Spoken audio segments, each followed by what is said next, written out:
Vamos falar hoje a respeito de bruxismo.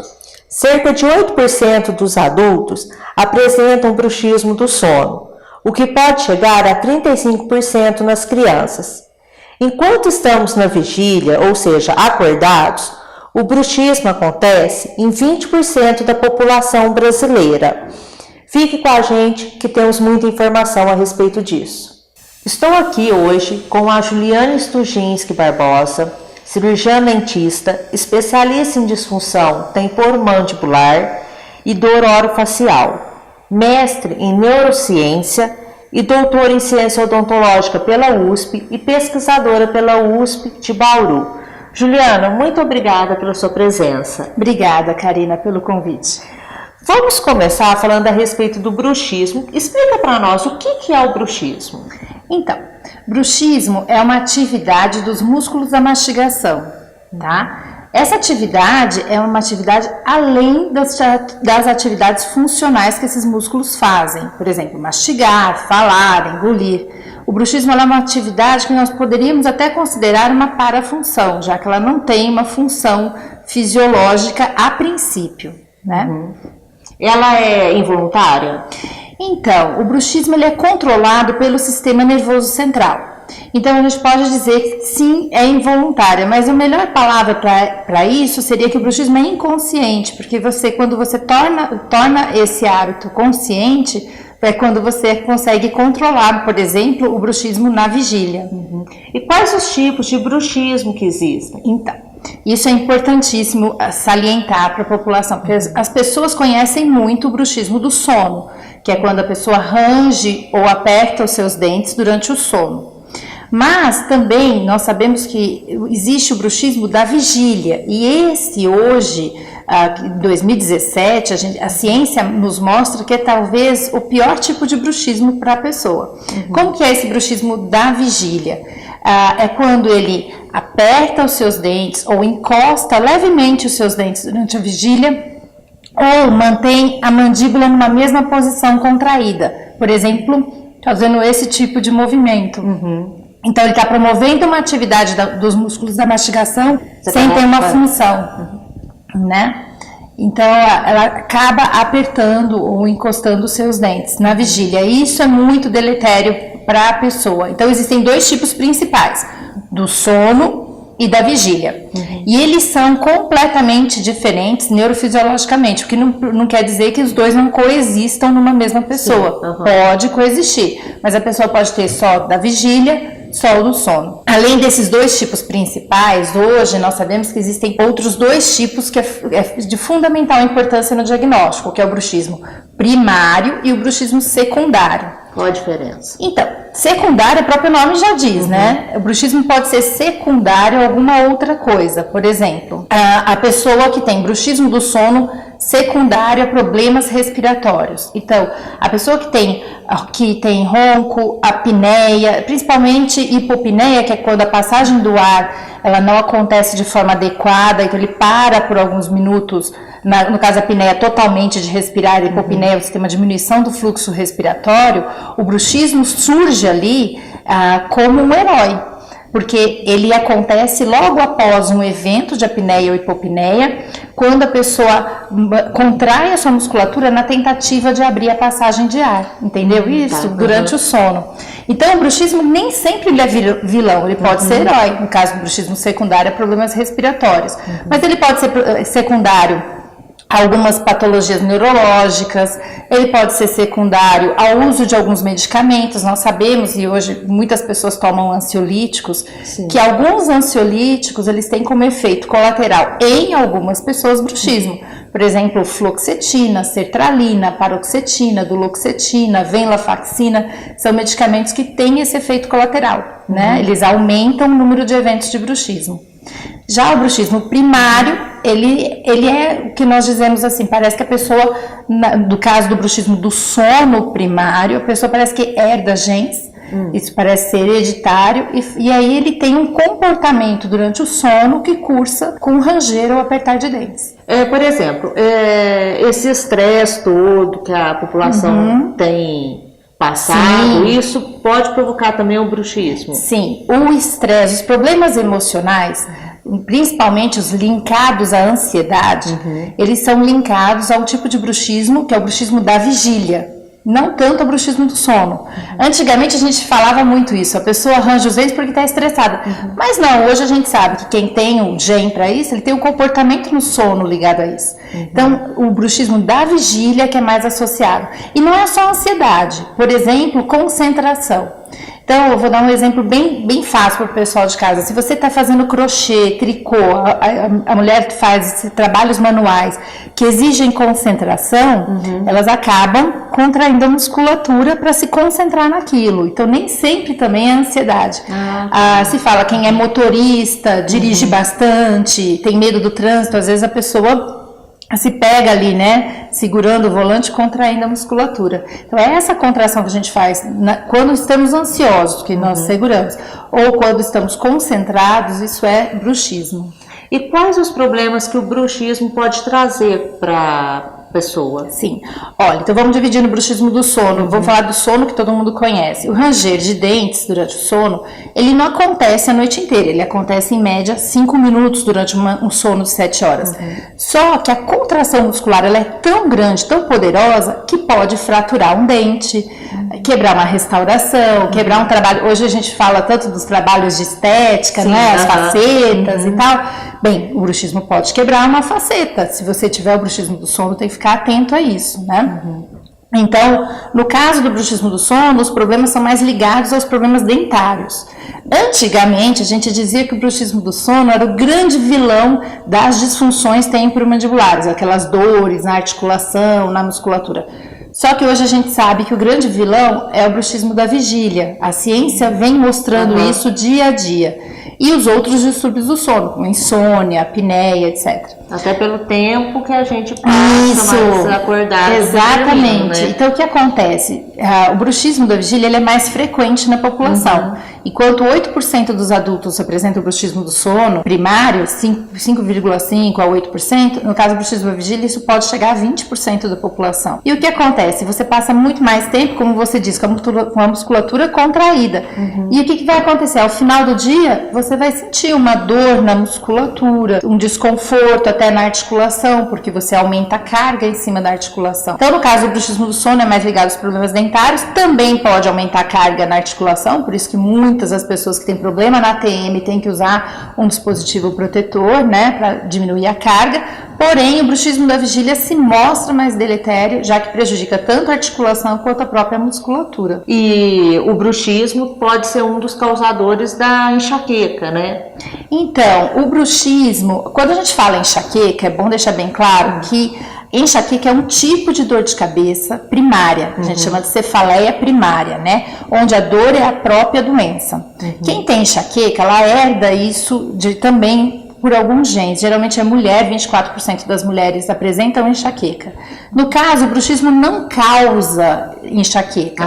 Porém, o cérebro do migranoso, ele é hiperreativo. Por exemplo, pode tomar um migranoso, quando eu falo, é a pessoa que tem enxaqueca. Sim. Então, pode tomar um vinho tinto e ter a enxaqueca. Então, no mesmo caso, pode ser que em algumas pessoas o bruxismo possa desencadear uma crise de dor de cabeça, mas não que seja o fator diretamente causador. No caso de dores de cabeça, o bruxismo, ele pode, especialmente o bruxismo da vigília, né, aquele que a gente faz acordado, quando a gente está acordado, esse bruxismo ele pode ao final do dia gerar um tipo de dor de cabeça, mas que não é uma enxaqueca, é uma dor de cabeça como se fosse uma pressão, que não tem sintomas neurológicos como tem a enxaqueca. A enxaqueca tem náusea, vômito, a pessoa tem problema com a luz, com o barulho. No caso ali é uma dor, como se fosse uma pressão, estivesse usando uma tiara na cabeça, bem em cima dos músculos temporais, que é o que fazem a contração da musculatura, certo? Gente, vamos continuar com esse papo super legal, super interessante. A Juliana tem muito ainda para explicar para a gente. Nós voltamos logo depois do nosso intervalo. Audibel Aparelhos Auditivos. Seleção e adaptação de aparelhos auditivos. Laboratório técnico para confecção de moldes. Exames de acompanhamento.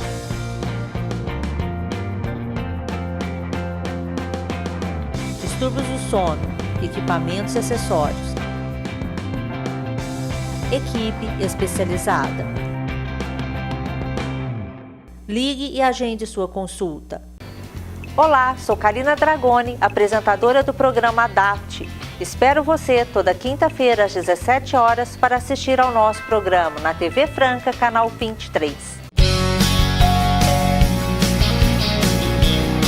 Meu nome é Renato Diniz, sou construtor e há 6 anos parceiro da imobiliária e consultora Dr. Fábio Liporoni. Quando pensei em vendas, fiz logo a opção por uma empresa que já tivesse um nome consolidado no mercado e conhecesse de perto seus diretores. Estamos com vários projetos em andamento em Franca e região. Considero uma parceria de sucesso.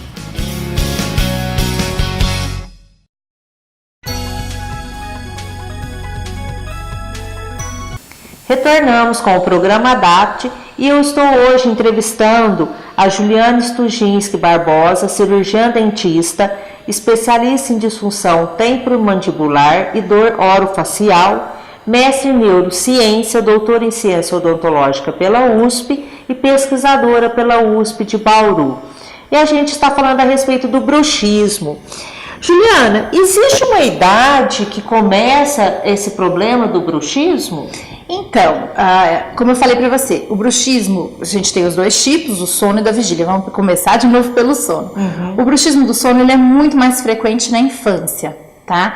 Cerca de 15 a 35% das crianças, e aí você pega ali a partir dos 5 anos, que a mãe começa a perceber, as crianças elas rangem os dentes.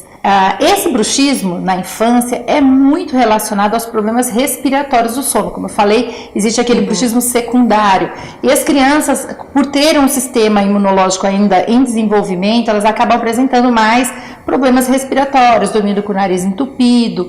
E isso faz o quê? Isso faz com que o bruxismo seja aquele herói tentando abrir a passagem de ar. Então é importante que na infância a mãe, ao ver a criança que range os dentes, verifique se ela tem um problema respiratório e trabalhe para que procure o médico, o otorrino para desobstruir e também o cirurgião dentista para verificar se não tem um problema esquelético gerando aquela obstrução. Isso na infância. Te cortando, falando a respeito das crianças. A criança não dorme já nessa idade no quarto da mãe. Sim. Quais as indicações que a mãe pode perceber que ela está tendo esse bruxismo do sono? Então, geralmente a mãe, ela acorda com o barulho da criança, né? Eu brinco assim, a gente tem uma colega que dá muitas aulas a respeito disso, a doutora Adriana, e ela brinca que o que mais incomoda, o bruxismo não incomoda a criança, ele não traz nenhum prejuízo para a criança, mas ele incomoda os pais, né? E tem o prejuízo de, em algumas crianças, não todas, elevar o desgaste dentário. E geralmente é o bruxismo do sono primário é que exige mais a nossa atenção na infância. Depois, o bruxismo, com a idade, ele vai reduzindo na criança, e aí apenas 8% dos adultos acabam apresentando o bruxismo do sono. Já o bruxismo da vigília não é muito comum em crianças, porém, agora, com o advento da tecnologia, as crianças têm muitos joguinhos e elas têm apenas 2 vidas, né? Então, a criança concentrada naqueles jogos de celulares, de tablets, elas acabam encostando os dedos assim como os adultos. A questão da concentração. Na questão da concentração. E da própria ansiedade, né? Às vezes ela fica ansiosa porque vai chegar o Natal, vai ganhar um presente. Mas é a partir da adolescência que o bruxismo da vigília se torna muito mais frequente. Juliana, quais os tipos de tratamento hoje para o bruxismo? Ok, então para falar de tratamento nós vamos dividir novamente. Vamos falar de bruxismo do sono. Então, o que é importante no bruxismo do sono hoje, né? Até as pessoas, às vezes, como eu ministro aula a respeito disso, os dentistas me perguntam qual é a novidade do tratamento. Eu falo assim, a novidade é realizar um correto diagnóstico, porque nós sabemos que o bruxismo pode ser secundário a uma série de condições, eu até nem falei a respeito do refluxo gastroesofágico, que o bruxismo pode ser secundário. Então, no caso desse bruxismo secundário, a novidade do tratamento é controlar esses fatores para que haja ou solução do problema ou mesmo diminua bastante o número de eventos, caso seja o bruxismo do sono primário que esteja sendo agravado por um fator secundário. Aí, quando sobra ali, então, o paciente que apresenta bruxismo do sono primário, nós precisamos proteger os dentes, proteger a articulação temporomandibular também. E para isso, o paciente tem que fazer uso desses dispositivos aqui. Esses dispositivos, isso, é uma placa, né, um dispositivo que nós chamamos de dispositivo interoclusal estabilizador, porque ele estabiliza a mordida, liso, né, porque ele não pode ter aqui na sua face nenhuma intercorrência, o paciente pode e deve ranger à vontade em cima dela. E o muito importante, não pode ser uma placa, um dispositivo de silicone ou de acetato, que são maleáveis. A placa, ela é extremamente rígida. E mesmo assim, aí você fala, ela não é confortável, ela é muito confortável. O paciente, se ela estiver desconfortável, precisa ser feito alguns tipos de ajustes, porque ela não pode incomodar o sono do paciente. E além disso, o paciente, então, a placa é feita sob medida e o paciente vai encostar os seus dentes sobre a placa, rangendo em cima da placa. Então, a placa também vai servir para acompanhamento. Então, conforme passa o tempo, as marcas na placa vão indicar se esse bruxismo está ativo ou não. Quando ele não está ativo, a gente já pode dar alta para o paciente. Então, observar as marcas na placa são importantes. E essa placa também pode ser usada durante o dia ou só no sono? Não deve ser usada durante o dia. Por quê? A gente não quer trocar 6 por meia dúzia. Sim. Aí quando a gente pensa no bruxismo da vigília, o que a gente quer fazer? A gente quer mudar o comportamento do paciente. Então o paciente não pode ficar com a postura apertada, ou seja, contraindo a musculatura. Mesmo sem encostar os dentes, muitas pessoas ficam assim o dia todo. Então a pessoa tem que manter os lábios vedados e a musculatura em repouso. Para isso, nós temos algumas técnicas, né? Que são as técnicas de chamar, lembra que você perguntou se era consciente? A consciência que vai mudar. Então, são os adesivos, então colocar os adesivos por onde passa, e aí observar, a hora que observar aquele adesivo, observar como anda a postura da sua mandíbula. A segunda coisa que hoje todo mundo tem um smartphone em suas mãos, né? Ou um tablet. Existe um aplicativo que foi desenvolvido por 2 dentistas de Florianópolis que se chama Desencoste. É um aplicativo gratuito, pode ser baixado no iOS, no Android, e que você coloque alarmes para que ele te lembre de você não encostar os seus dentes, relaxar. Existe agora alguns dentistas que estão desenvolvendo dispositivos que são vibratórios ou com outras tecnologias também, mas a grande talvez novidade para tratamento no consultório do bruxismo em vigília é o uso de biofeedback. Biofeedback é uma ferramenta já antiga, não é uma grande novidade. E o que é isso? É usar algum estímulo, pode ser visual, auditivo, gustatório, luminoso, né, que é o visual, para que mude o comportamento do paciente. É feito um treinamento. Então, hoje no consultório nós temos um dispositivo que foi desenvolvido para os músculos da mastigação, que é o NeuroApp. E o que ele faz, esse NeuroApp? Ele faz um treinamento, o paciente faz um treinamento postural de como ele tem que se manter durante o dia. Tá? E tem como você demonstrar esse NeuroApp? Claro, vamos lá, a gente vai mostrar. Vamos lá conhecer. Então, o que nós vamos demonstrar hoje é o uso desse dispositivo que se chama NeuroApp. O NeuroApp é um dispositivo de biofeedback. E aí nós precisamos, para realizar esse biofeedback, fazer uma eletromiografia, que é a leitura da contração muscular do paciente. Então, como eu falei, queria só um pouquinho para cá, Simone, os músculos que se contraem, eles são localizados aqui. Aqui tem o músculo temporal e aqui tem o músculo masseter, que são os músculos da mastigação que se contraem no bruxismo da vigília. Então, nós posicionamos, pedimos para o paciente apertar um pouquinho os dentes, aperta, olha lá, solta, você vê a musculatura contraindo, e posicionamos, então, você segura um pouquinho para mim, por favor? Isso. Posicionamos o NeuroApp, o que é, esse dispositivo chama MioBox, que é o dispositivo que faz a eletromiografia, em cima do músculo temporal do paciente, certo? E aí, fechamos com essa bandana que vai segurar, pode soltar? Para o paciente. Então agora, através do computador, então só mostrar para lá que está piscando, ele fica assim, piscando, posicionado, ele está fazendo a leitura da contração muscular. Então aqui nós começamos uma nova sessão, é um programa que é feito pelo computador, que vai ler esse dispositivo, ele está procurando o dispositivo. E aí, então, selecionamos o músculo, aqui no caso é o temporal direito, nós podemos usar em qualquer um dos músculos superficiais da mastigação, e iniciamos a sessão. Nesse início, a gente verifica a qualidade do sinal. Então, pede para o paciente apertar os dentes, aperta na máxima contração possível, solta, relaxa. Mais uma vez, aperta, solta, relaxa. Agora, a gente dá início à sessão. A sessão ela tem uma duração de 20 minutos. O paciente, normalmente, ele fica relaxado. A gente pede para o paciente descruzar as pernas, soltar os braços, fazer uma respiração profunda. Solta o ar pela boca, respira novamente, solta o ar pela boca. A luz é desligada, o barulho atenuado, tudo isso para deixar o ambiente o mais propício ao relaxamento possível, tá? E aí nós iniciamos o aplicativo que está aqui no computador. Um minutinho, ele demora um pouquinho. E esse aplicativo, ele toca uma música, tá vendo? Então, quando a gente inicia esse software, então, ele vai fazer a leitura através de Bluetooth da contração muscular, enviando para o software, e conforme o paciente contrai a musculatura, ele vai deixando esse som mais agudo. Então, aqui ele está grave, por exemplo, eu peço para ela apertar os dentes, aperta, o som se torna mais agudo, relaxa de novo, não encosta seus dentes, fica numa posição bem relaxada, e aí você então determina um limiar de início. Nas primeiras sessões, para o paciente não ficar tanto estressado com o barulho, não estou conseguindo fazer, nós deixamos esse limiar mais alto, então o paciente vai observando o foguete, e essa linha é uma linha que nós chamamos de linha alvo, que o paciente tem que atingir. Então, qual é o intuito? O intuito é que ele chegue a 2 microvolts por segundo de contração, que é a contração de repouso.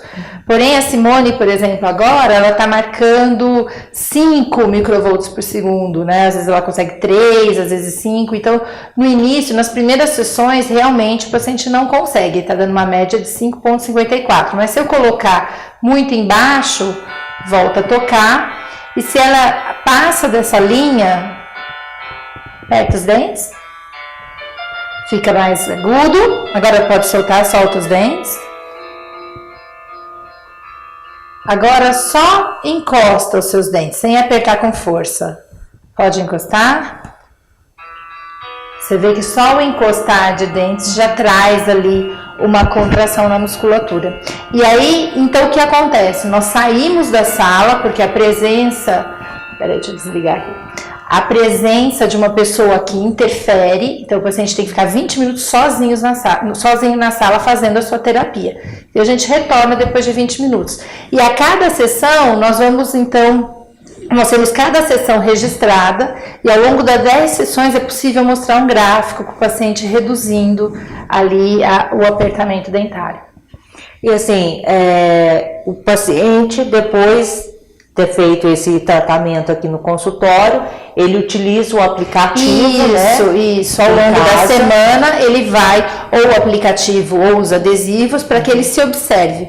Nós estamos tendo bastante sucesso. É claro que esse dispositivo está sendo estudado, nós estamos fazendo uma pesquisa agora com a USP de Bauru, juntos, até para observar se há melhora também daquela dor no final da tarde, daquela dor de cabeça no final da tarde que eu falei, que é tipo uma pressão, para ver se isso o paciente consegue controlar até o final, com a mudança postural do tipo de contração que ele faz na musculatura.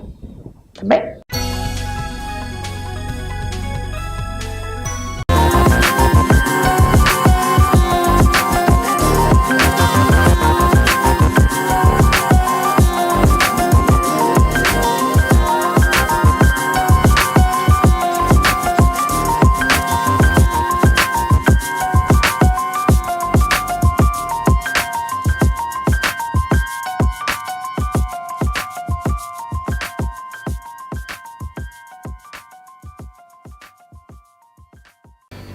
Olá, sou Karina Dragoni, apresentadora do programa Adapt. Espero você toda quinta-feira às 17 horas para assistir ao nosso programa na TV Franca, canal 23.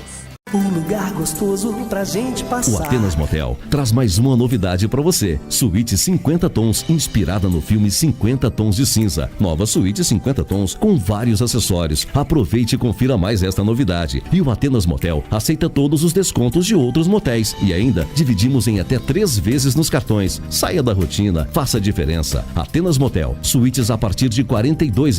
Sonhos e desejos em um só lugar. Atenas Motel, saída Franca Claraval, fone 3705-4162. Atenas Motel. Vocês viram que o bruxismo tem solução? E a tecnologia ainda veio para ajudar os pacientes a poderem se tratar. Vamos agradecer a Juliana por tanta informação nova, por ter explicado e levado tudo isso para o nosso telespectador. Obrigada a você, Karina, pela oportunidade. E também a Simone, que foi nossa demonstradora. Muito obrigada, Simone. E vamos ficando por aqui até a próxima semana.